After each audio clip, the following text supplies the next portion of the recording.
5, 4, 3, 2, 1. This is Mr. TikTok.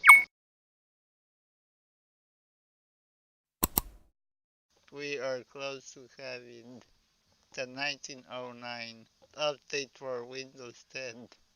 I was thinking it would be next week, but today we got informed that Dinosaur Car, the head of the Insider program, is going to take another job in Microsoft.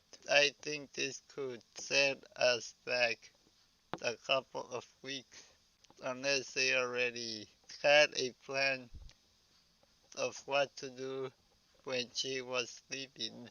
If not, it would be Tuesday maybe, taking advantage of Patch Tuesday, because you guys remember that it is the update. It's going to come as a cumulative update, so it's not going to be such a big process. Hopefully, hopefully the departure of Thanos Sarkar will not put us back.